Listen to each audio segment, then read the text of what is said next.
Guys, Daniel Dennett has died. Daniel Dennett, of course, was one of the four horsemen of the counter apocalypse. This leaves us with just two of the four counter apocalypse horsemen. Christopher Hitchens, of course, died in 2011, 2012. Daniel Dennett dying here in 2024, leaving only Richard Dawkins and the wayward Sam Harris on that list of names. Now, Daniel Dawkins is someone that I never really read, but I did spend a lot of time listening to him on YouTube. Most of this time, unlike Christopher Hitchens, I spent a great deal of time with Christopher Hitchens actively watching videos of Hitchens. It's almost impossible to listen to Christopher Hitchens. You almost have to watch him. It's almost like no matter how you feel about him, it's almost like watching an actor in his prime in some role. Watching Christopher Hitchens on the debate stage was. There is a very famous or infamous video online of the four horsemen of the counter apocalypse all around doing a round table in, I believe it was Christopher Hitchens' apartment. And that was where I first learned of Daniel Dennett. He was the last of the four horsemen to whom I was introduced. And sort of, I think that the sad part about losing Dennett is that he was really just a curious guy. I think that of those four names, if there were any religious folks, it would be Daniel Dennett, to whom they would uh, probably enjoy from that group of four, because he really had a type of wit that was more like Mark Twain than maybe Christopher Hitchens.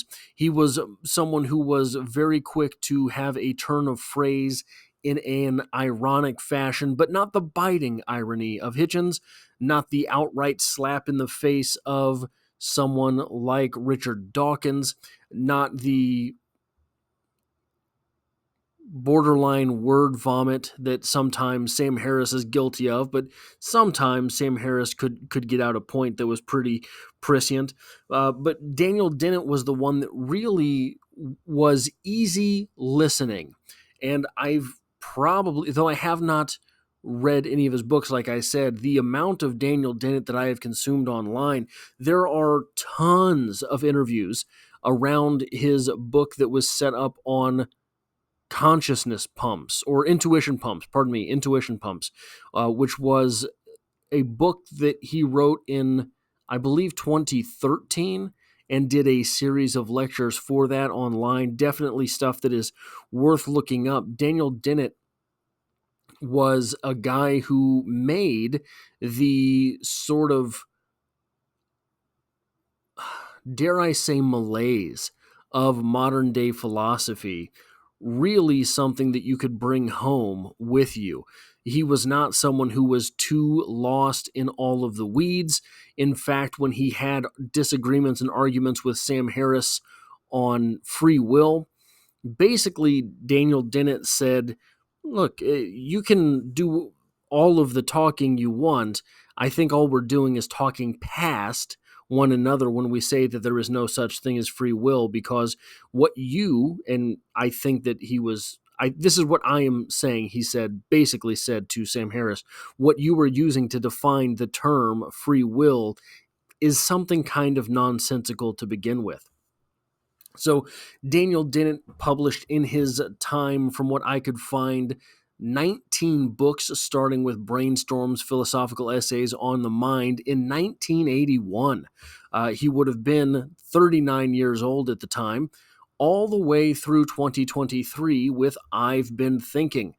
Now, I asked ChatGPT, what is Daniel Dennett known for? And it came up with this list, which is pretty good, actually. Consciousness studies. Dennett has written extensively about consciousness, exploring questions such as the nature of subjective experience, the relationship between mind and brain, and the evolution of consciousness.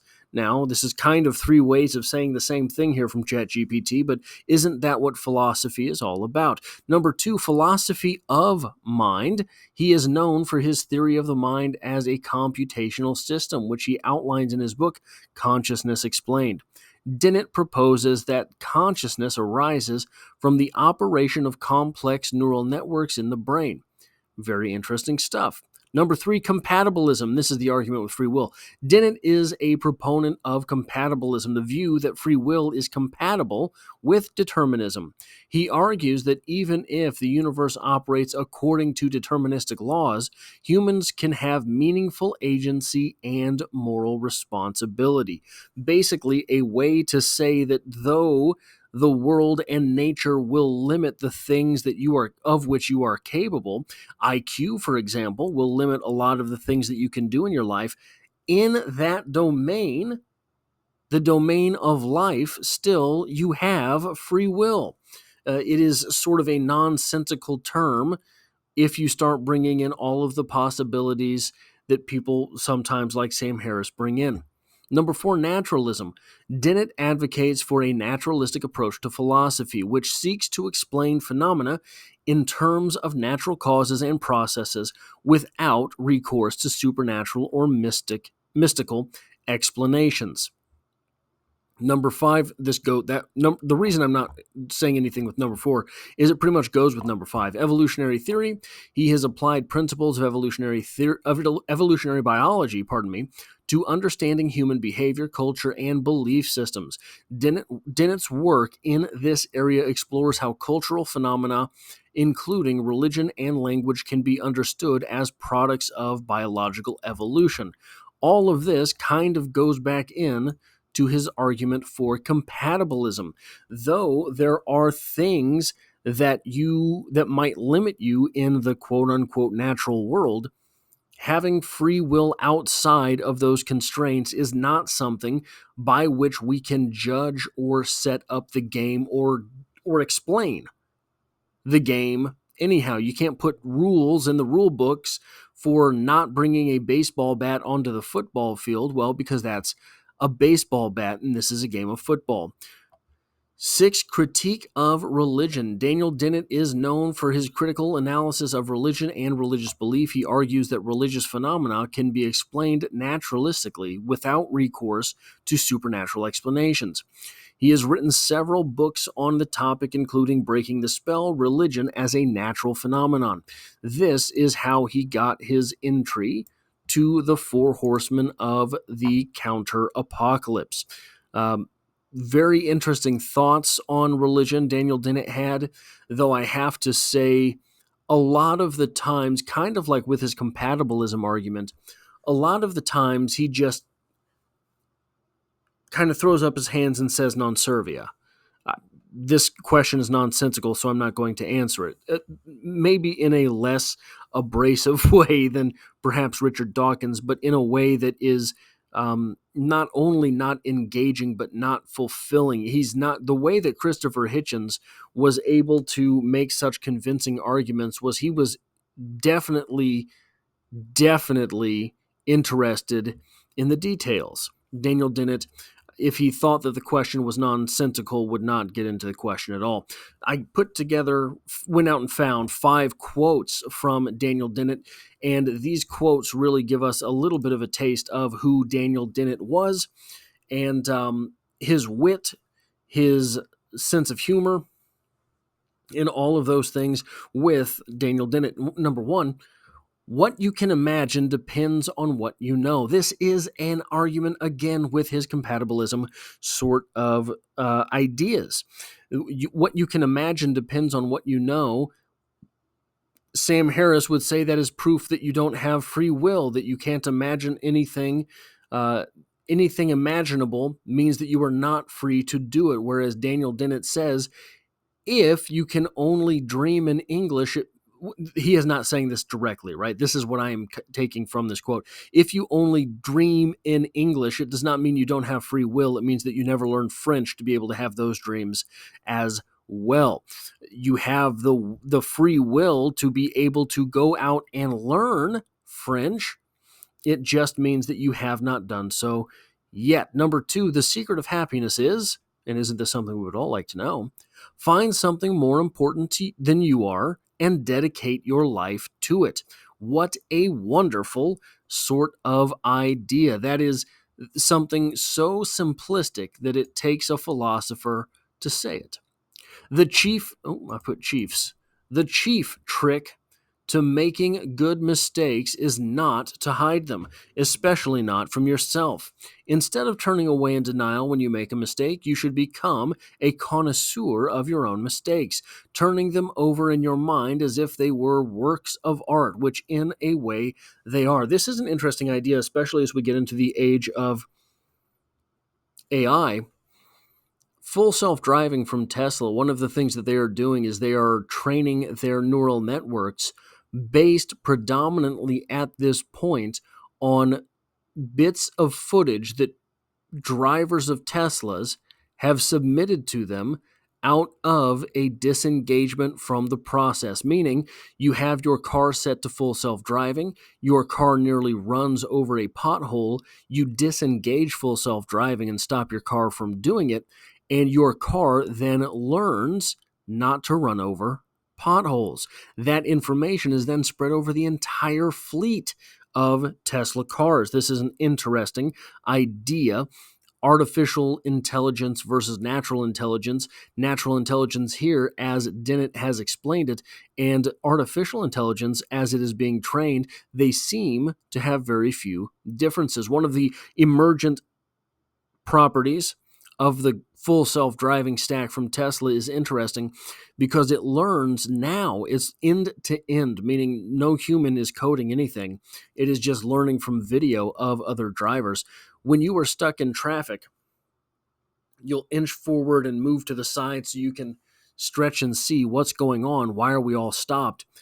The car has noticed so much of that it will do it itself, despite the fact that it doesn't really have the advantage, the angle advantage on its cameras to look up and out into the distance the way that a human driver would. This is an interesting thing that artificial intelligence has picked up from real stupidity.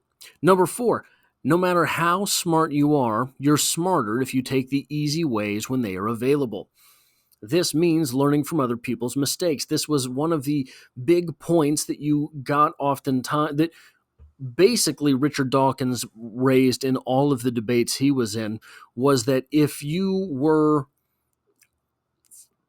100,000 years ago, living in the plains, the savannas of Africa, and there was a rustling in the bushes, you moved. Because if you didn't, if you ran that thought experiment and didn't, it was a lion coming to eat you. So we evolved to be curious in this way, to be avoidant in this way. We take the easy way to learn. One of our strengths as a species is that we are able to learn from the mistakes of others. That's what this quote, in my opinion, is about. Number five, human freedom is not an illusion. It is an objective phenomenon, distinct from all other biological conditions and found only in one species, us. This is From Bacteria to Bach and Back. It is his penultimate book, I believe, written and published in 2017. I have not read it, but I bought it because I did intend to at the time. The back blurb says this: how did we come to have minds? What an interesting question to write a book over. For centuries, poets, philosophers, psychologists, and physicists have wondered how the human mind developed its unrivaled abilities. Disciples of Darwin have explained how natural selection produced plants, but what about the human mind? In From Bacteria to Bach and Back, Daniel Dennett builds on recent discoveries from biology and computer science to show step by step how a compelling mind could in fact have arisen from a mindless process of natural selection. A crucial shift occurred when humans developed the ability to share memes, or ways of doing things not based on genetic instinct. Competition among memes, which by the way is a phrase pinned created by Richard Dawkins in The Selfish Gene. So there's that. Share memes or ways of doing things not based on genetic instinct. Competition among memes produced thinking tools powerful enough that our minds don't just perceive and react, they create and comprehend. An agenda-setting book for a new generation of philosophers and scientists from bacteria to Bach and back will delight and entertain all those curious about how the mind works. It is unfortunate to see Daniel Dennett go, but he has, and I wanted to make a video just to sort of commemorate him in some small fashion.